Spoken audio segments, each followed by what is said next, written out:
So today we are in Parsha Emor. So at the beginning of the Parsha, we come across a phrase that seems repetitious. And Hashem said to Moshe, say, again, the word Emor means say to the priests, the Kohanim, the sons of Aaron, you shall say to them not to allow themselves to become impure. So now it's saying, say to the Kohanim, say to them not to allow themselves to become impure. And so why is it said twice? And Rashi explains that what seems like it's redundant, means seeming that you're saying it again and again, is that it means say to the priests that they shall say it to their children, like to the next generation. It's for you and for the next generation. Tell the adult Kohanim, that's what this commandment is here, that they should warn the younger ones to stay away from impurities.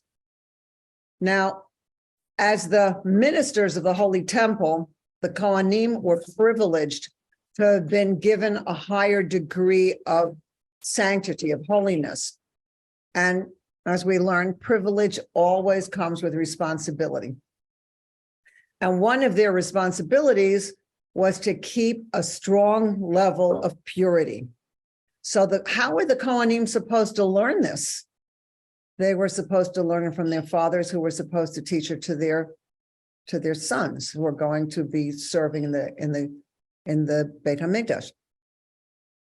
So it's a lesson, but this is a lesson. So why are we talking about it? It is a commandment for the Kohanim, but it's a lesson to not only the Kohanim, to the members of the priestly tribe, but to all of us. Every parent and teacher has the duty to educate the younger generation. So this instruction for the priests to teach their children is the first biblical reference to the parental obligation to educate their offspring. But why is it here in this parsha? Wouldn't the giving of the Torah at Sinai be the best time to give the command? And the Midrash states that before God agreed to give us the gift of the Torah, he wanted a guarantor for its observance. And there was a process. He looked for a guarantor who was going to say, for sure, we're going to do it. And what he finally found was that the only one who accepted it properly were the children, those who hold the future in their hands. So God was saying, the children are the ones that I'm relying on, that they're going to take it further. So wouldn't that have been the perfect time to give the obligation to the parents to guide the little ones? So, but the theme of this text is about priests and their laws, implying that educating one's child is for priests. But that can't be, because doesn't Judaism view education as a universal ideal and responsibility? So educating our child, and it also means our student, whoever we have an opportunity to educate, is a developing process. And what this place is showing is that it's upgrading.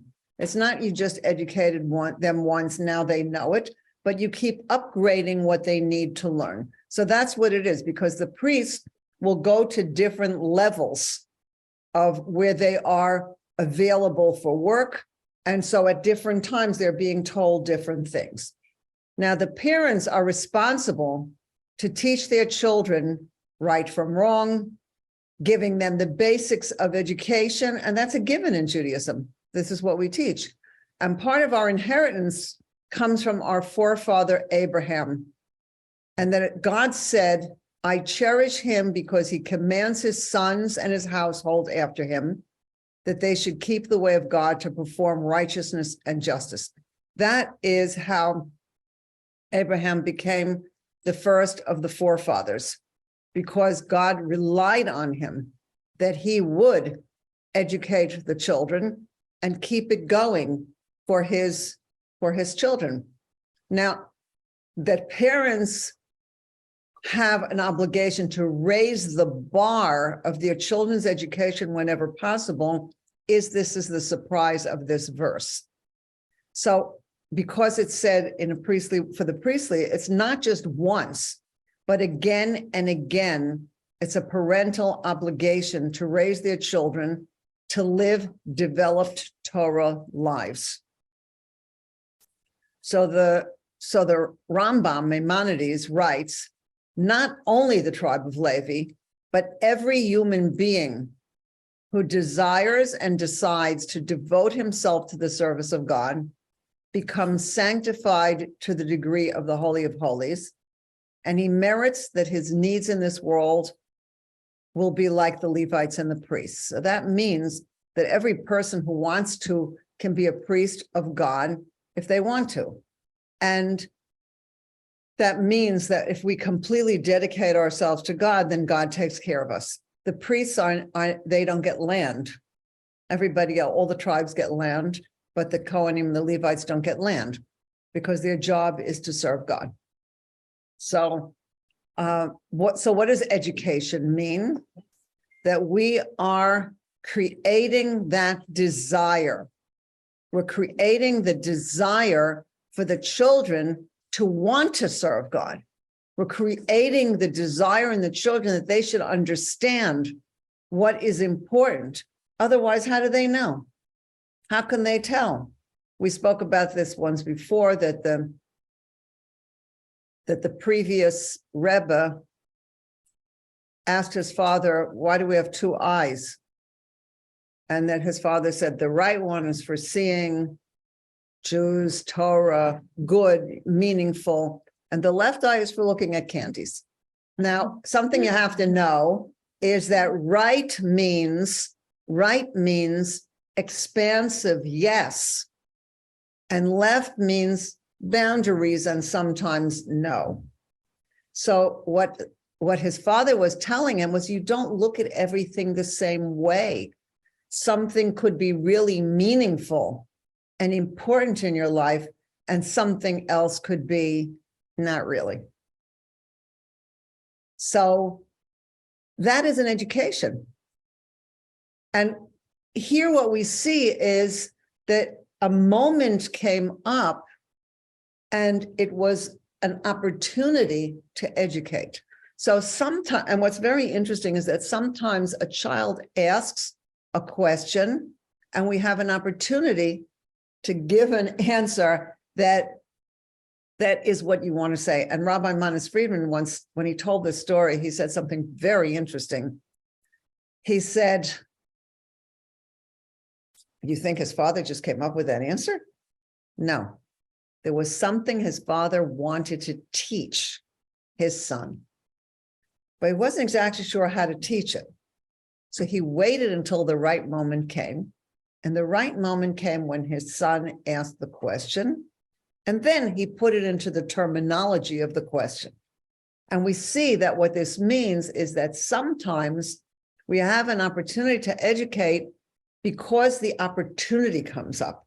This goes in all kinds of relationships and marriages. There's something you'd like to say, but you're not so sure it would like to be heard. But then something comes up that you go, oh, this is the perfect time to put this information in without ruffling anybody's feathers. So this whole concept of teaching level after level, not just once. Okay, so I already told him that. It doesn't work like that, but to up level. So this line in our Parsha that's repeating the word to say and tell them, this, the sages say this is to adjure the adults concerning the children. Adjure means to press their responsibility, that they have responsibility to the children. So one meaning is to take the responsibility to educate. This is what it's saying. Take the responsibility to educate. It's not just, I already told them how to do it, no, it's your responsibility to do this. So another meaning of this same word, lahaz here, which is to adjure, to press, has the same word as zohar, meaning radiance. Now, this teaches us something fundamental about education. education has to be characterized by radiant light. That there are two ways to persuade children to reject undesirable behavior. One is to emphasize how low it is, and the other is to show the positive alternative. You see this. You see this with children that you go, and they say in Israel, they yikza, when it's like somebody drops something on the floor, disgusting. Or you could say at that time, we eat clean food. So we have a choice in how to say that. No complaints. People have their choices of how they want to explain things. But lihazir is underscoring the importance of spreading light, that when we educate, that we spread light. Because there's a saying, a little light dispels much darkness. So by shining light, we could kindle the inner light, which every person possesses. Now, this is something that we see also in looking at children, how we look at them. Do we look at them with an eye that says, I see who you are, I'm so happy to see you? Or is it an eye that, I think you have a spot on your dress. Now, they could have a spot on their dress, but how you look at them, you look so nice, but let's put on something that looks pretty, because this one, I think we have to wash this one, can always be done in a nicer way than in a way that makes the child feel negative. So this is when the child is appreciating light and warmth within Judaism, then he's attracted and will want to internalize it within himself. So when he's saying, oh, it's Shabbos, oh, it's wonderful, let's light candles, it's much better than, what's the matter with you? Why aren't you ready? Get ready, get ready, get ready. Say, okay, we're ready now. Oh, you want to do that? You could do that later. It's okay. Come, let's do this right now. So it's like giving a smile, a shine in the eye, something which indicates that this is the path to true and genuine satisfaction and meaningful joy, so that we're educating with joy. And these are the motivators that will be effective in encouraging Jewish practice and involvement. And if this enthusiasm is lacking, then even when the child understands that it's correct for him to identify and practice Jewishly, it's going to be hard for him to keep going with enthusiasm, because he is affected by what he sees. And even as adults, we have difficulty overcoming our desires for immediate gratification. Can we expect more from a child? So instead of teaching negatively, positive, rewarding experience has to be part of education. This is essential. We're teaching with love, even if we're saying no, we'll do this later. Oh, you want a lollipop? Not before breakfast. Let's put that away, and I'll remember that it's there if you'd like to have it, or we could have it on Shabbat. Anything that you can do, and what's the matter with you? You're going to eat a lollipop for breakfast? Don't you know we don't do that? Bad for you. Doesn't make people want to do what is good for them. So we have to figure out the way to say it. So educators should beam out the kind of energy and vitality that invites a student to make Judaism part of their lives. Okay, so this is a true story.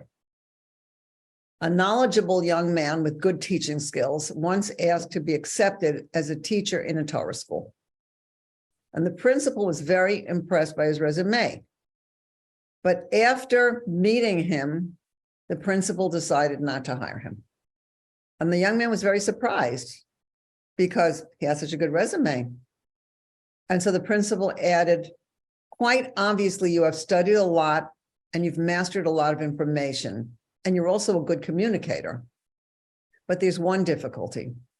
Forgive me for saying so, but it appears that your faith in God and your awe of God are somewhat lacking. And the applicant did not disagree. He knew the principal was speaking the truth. but he still wanted the job. So he answered, listen, what difference do my beliefs make? I understand your standards and will stick to the curriculum. I'll teach them exactly what you want them to learn. No, the principal responded, children learn by example. You'll produce students exactly like you. They will know what the Torah demands of them, but will lack the desire and inspiration to commit themselves to it.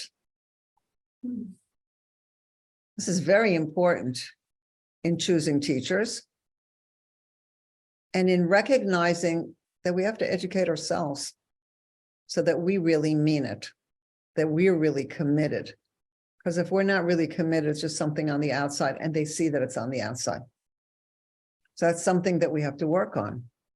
So somebody who is lacking in true connection to Torah can teach Torah only to a limited degree, since that's what he has learned and integrated. He's only taken in the outside. And so that's what he's going to teach. And this is really important. We see this, that some people are disturbed that their children aren't really involved properly in Torah. But then if they would be honest and look at themselves, they say, how involved am I? How do I take Shabbat seriously? How do I say a bracha before I eat food? How do I take this? And they realize that if you take it yourself in a way that is minimal or superficial, then that's what you're teaching your child. And gravity goes down. So if you don't teach it, the next generation will do less. And then will go down less. That's kind of the way it goes. So it's very interesting that sometimes we have to learn. Somebody called me, a young woman just had her first baby, and she said, so what should I be doing with the baby? What should I be? And I realized I have to tell her a few more things, but I did give her some ideas what to do, but that she has to be thinking, how can I educate my child? This child is a month old, but she's already been, saying Modani, saying Shema, so that the child hears all this, and this is all part of it. Is when we take our children to bed and we say Shema with them before they're really old enough to go to bed by themselves, we set up a pattern for them. So that's something that we need to do. Now, remember that what we were talking about in this parsha is that the priests have to tell their children about stay away from impurity. Now, according to Jewish thought, the laws of impurity that are being discussed here are not laws of logic. And so, when something is impure, it doesn't mean they're bad. It means they're in a spiritual state that is not acceptable for being offered to God. So this is not something that's obvious or logical.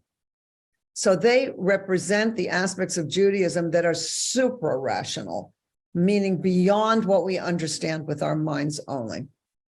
Now, some educators believe that a child's Jewish education should begin with the rational aspects of Torah, of Judaism.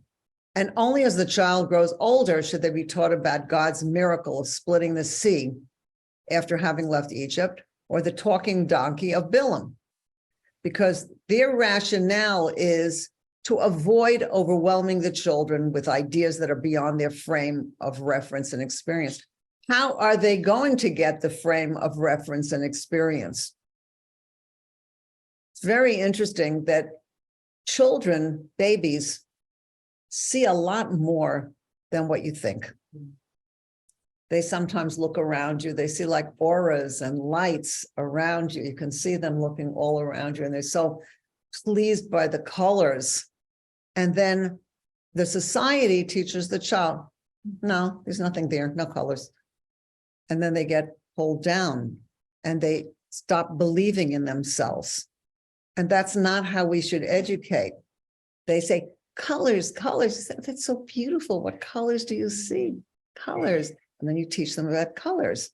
So we need to encourage what is beyond. We need for people to see that there is God and light and miracles all the time. Miracles are going on all the time. And it's important to see it. You know, people don't realize that the things that we see all the time, you know, the grass is green, the sun is here. People don't realize that's a miracle. Everything is a miracle. Either you can look at things, Einstein said this, either you could look at things as habitual, it's just stuff that happens, or you could look at everything as a miracle. And it is a choice, how we decide to look at things. But when it comes to education, we have to let people know, let the children know that there is more to life than what is obvious. Also, when we do this, people look at what is obvious in a way that is, we look at things that are obvious in a way that is deeper than obvious. In other words, you know, you meet somebody special, you meet somebody, you go, oh my gosh, so wonderful, I met a new friend. Or look, I met my longtime friend, I haven't seen her in years and she's here right here. What a miracle. We need to be able to look at things in this way. I remember one time I was visiting Israel, it was the last day of my visit, and there were two friends I wanted to see. I couldn't do both. I didn't have time for both. So I went I chose which one I would go to. On the way back, on the bus to the old city, the other friend was on the bus. And it was such a miracle. It was so beautiful. I felt like, you know, God was saying to me, no, you should meet both of them. Here you go. So we have to look at the world in a way of seeing wonder. If we look with eyes of wonder, we see wonder. So children have a special capacity for faith. And so they haven't yet been indoctrinated by society to view logic as the way things go and what they decide. That's not how children look at things. And if there's ever a time to teach a Jewish child faith, it's in the early stages of development, so that the supernatural and supranatural aspects of life and religion shouldn't feel like something that's put on top of their education. By the way, there's this story.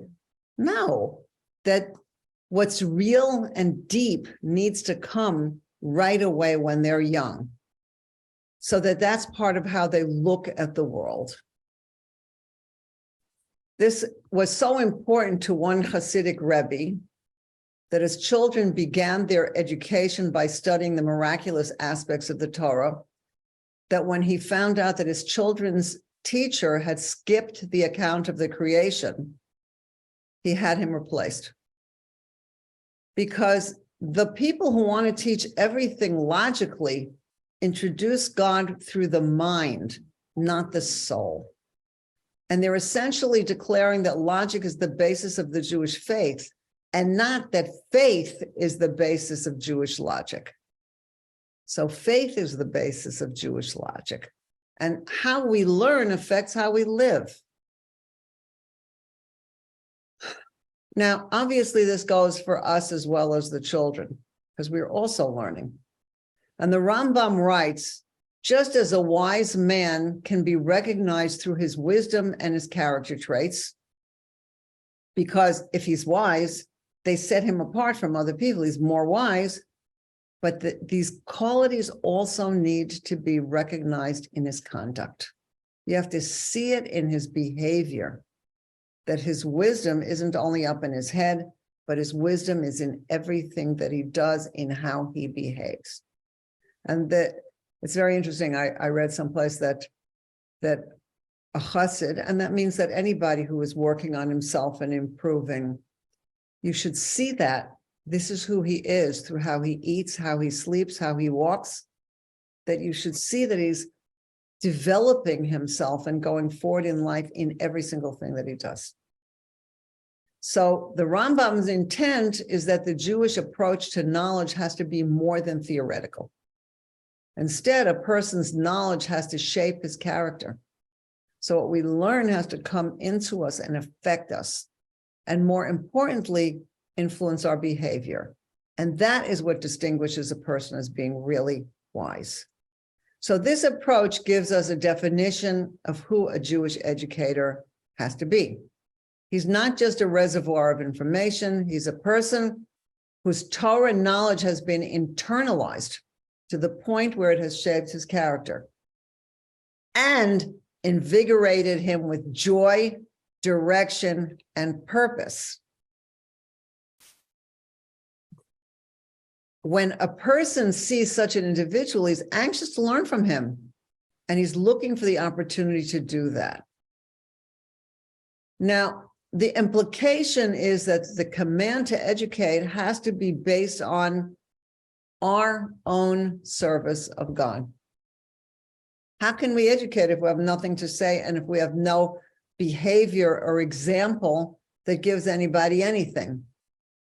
So that means that we have to do this ourselves.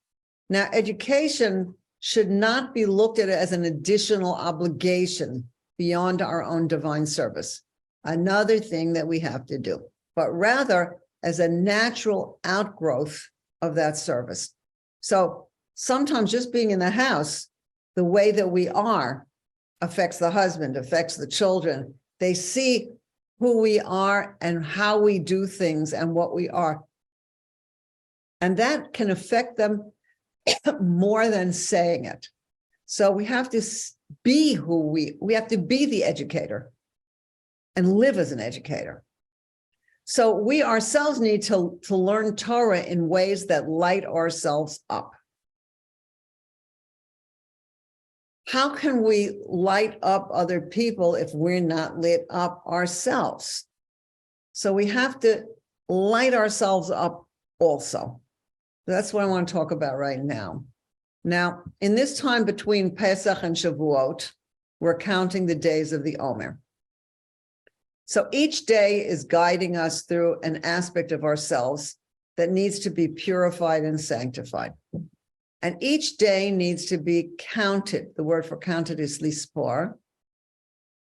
As we go through each sephirah, each aspect of emotional expression, in order to shine each of our qualities to become sapir, same word in a different way, like a radiant, shining sapphire. So that means that all that we learn should help us to become like a radiant, shining sapphire.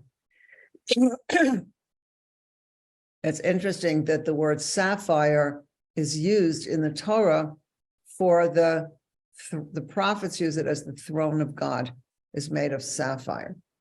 Also that the luchot, the tablets on which the 10 Commandments were written, are also sapphire. So there's a place where God is saying, I'm giving this to you so that you could be a throne for me. And now in this time, we are working on our own qualities so they should become radiant and shining sapphires. Now, just because we're adults, that doesn't mean that we have arrived. I'm an adult. I know everything already. Not really. We shouldn't feel that way, but also we shouldn't give the children that sense of being a know-it-all. But it also means that for ourselves, each of us needs to work on ourselves, whatever level we're on, every day, from level to level, from challenge to challenge, from opportunity to opportunity. And when we elevate and integrate ourselves, that's when we live true Torah lives. So it's the learning that we have to take it in.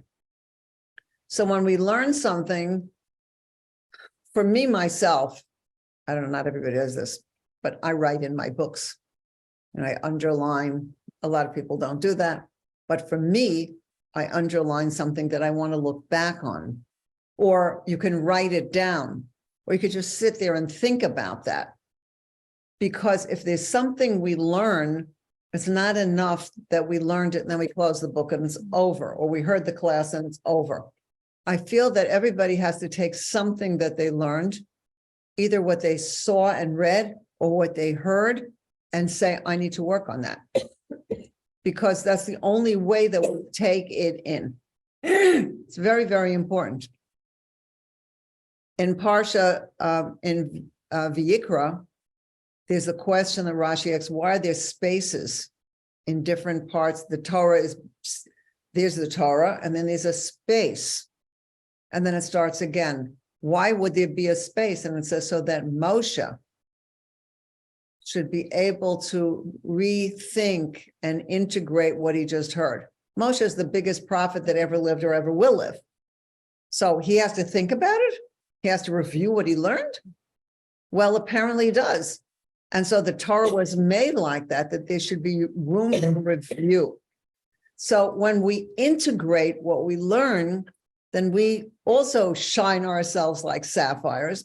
And then what happens is that when we teach the children, that we're awakening them from our soul level, and it awakens their soul level.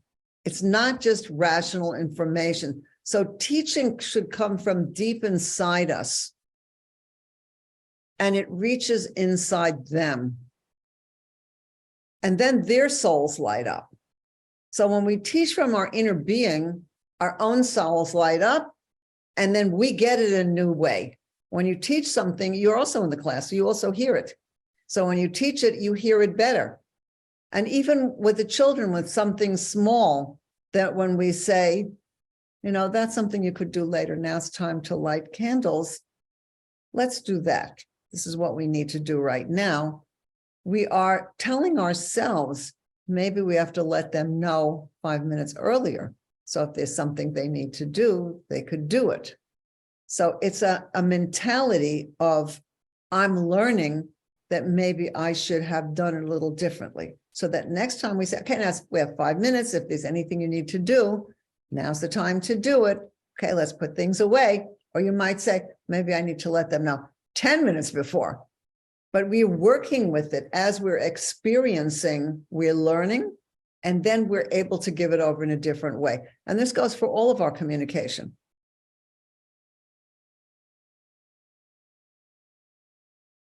We have to use our words carefully and think about how we're saying what we're saying.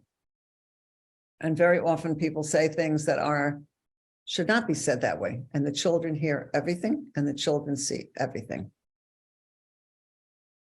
And so when you say, don't say that word, they say, you say it. How'd that happen? Well, they heard you say it. So how are you going to tell them not to say it? So that means that you have to get to a higher level of your own speech. We all need to work on our own speech. Or maybe we said something that we didn't mean, or said something about somebody else, and they hear it. And then we have to think, no, I can't do that. I don't want to talk about people negatively. And I don't want to talk about people at all. We talk about something meaningful.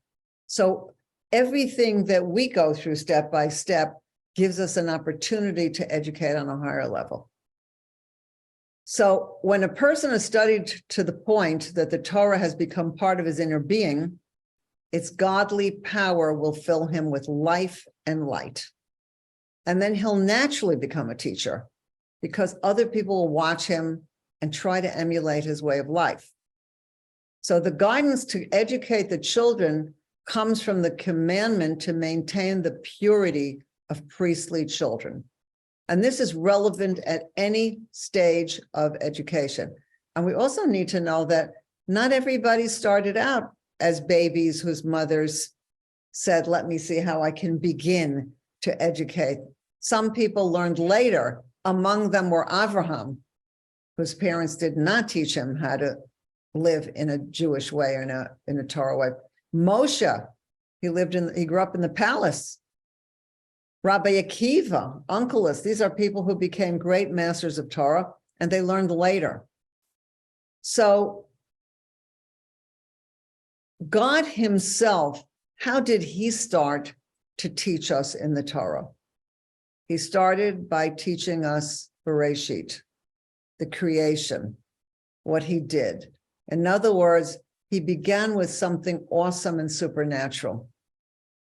So we have to be really careful not to underestimate the power of education. And you never know which insight or story or which classroom experience or memory will someday awaken yourself or your student toward positive change. That's something we need to know. People change. So I want to mention a good place that we can think about education,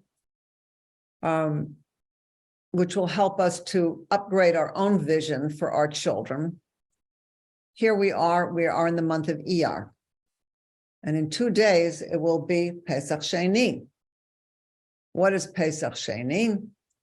We're going to eat matzah.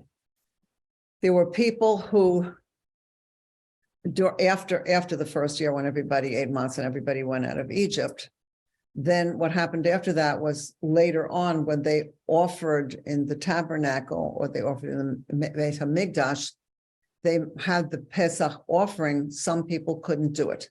Some people couldn't bring their lamb to the Beit HaMikdash. And one of the reasons for that is because they were involved with a mitzvah of, like, for example, talking about purity, like to help bury somebody. And then they had to wait and then go to the mikveh, and they couldn't bring the offering. And they missed it. So the first time this happened, they felt terrible. They had to take care of the person who had passed away.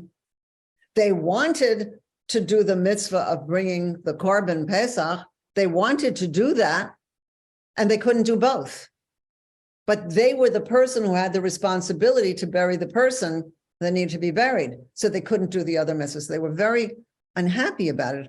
And they came to Moshe and they said, what should we do about this? We don't want to miss this. And Moshe asked God, and the answer was 1 month later on Pesach Sheni, the second Pesach, you will offer the korban. You're able to do it. So what do we learn from this? This is a very interesting. When God took the Jews out of Egypt, the Jews were not on the highest level. They had been affected by being slaves. They had affected by many things. They weren't in the best shape necessarily, but God just said, time has come, you're out of here. I'm taking you out. So whatever level they were on, God took them out. But Iyar is not like that. Iyar this month is where we work on ourselves every day. Not just God's taking care of us from above, but we ourselves from below, from where we're sitting. We have to work on ourselves and get us ourselves to a better place. So we have to know that. We have to work on being in a better place. So the message of this is, even if you think you missed out, or even if you feel like you made a mistake, never give up. That's the message. Nothing is ever lost. Don't give up. Start from where you are. And this is where you work on yourself and you're able to change everything.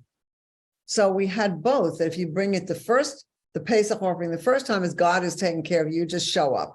The second time, which is going to be in 2 days, is we need to work on ourselves to show up and not feel bad, not give up on ourselves, but just do our part.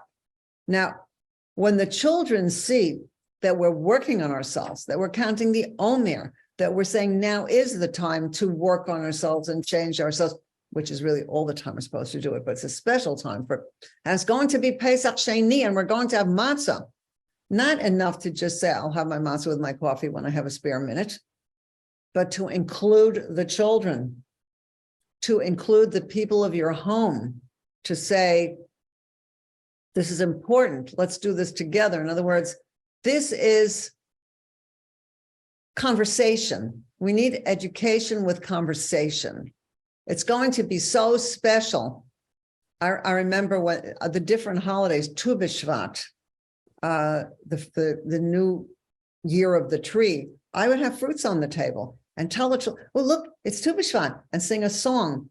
And next week will be Lag BaOmer. Children remember me walking around Bar Yochai, singing Bar Yochai songs, because Rabbi Shimon Bar Yochai, who was a major Kabbalist and really brought the inner qualities of Torah down for us to learn. But all the children in my family know that Bar Yochai is important to me. I'm sure they remember me singing it. I'm sure they remember that I made something important of it. That's the thing. We have to shine and be lit up by what we learn and what is important to us. So when we tell the children we're going to have Pesach Sheni, and then we're going to talk about it, that's really important. Now, very often children ask questions, and that's good, because a child's questions tell us who the child is. Because every child is working on making sense of what's going on in the world. They're trying to find meaning and trying to put the pieces together. But each child sees a different world. Each of us sees a different world through different eyes. So each child is discovering that meaning in his or her own particular way. And only when we know what the child is looking for and how he's looking for it, only then can we help him to find it. And that is education. Assisting the child on his or her own particular journey of discovering meaning. Now, sometimes there are no answers. But even though we may have no answer to the questions, once the child is asking, he will ask more questions. There are times when we say, only God knows the real reason for this. And this is something but there's conversation. So each of us needs to keep learning in order to answer the questions of our inner child. We have questions too, and students or children who are asking for answers. I remember I had a question a long time ago. It was a question that disturbed me since I was a child. It bothered me a lot, and I couldn't get an answer. And then I met the Lubavitcher Rebbe, and I said to the Rebbe's secretary, what am I supposed to do with this question? Just give up on it or keep working? Because I had spoken to a lot of people trying to get an answer. And he said, what do you think? The Rebbe wants you to give up? No. You have to understand that whatever you're going to figure out is not the bottom line answer. Because if it's a deep question, the depth of the answer is more than what's rational. But you're not supposed to give up. And I did go further, and I did get an answer that worked for me. But we have to be able to ask our own questions in order to grow, whatever they are. And as time goes on, we may have different questions. So the Rebbe said that our single greatest focus should be on the Jewish education of our children. And when it comes to education, training the new generations into the pathways of faith and knowledge, we can't compromise. We have to tell the truth, which is, it's God's Torah.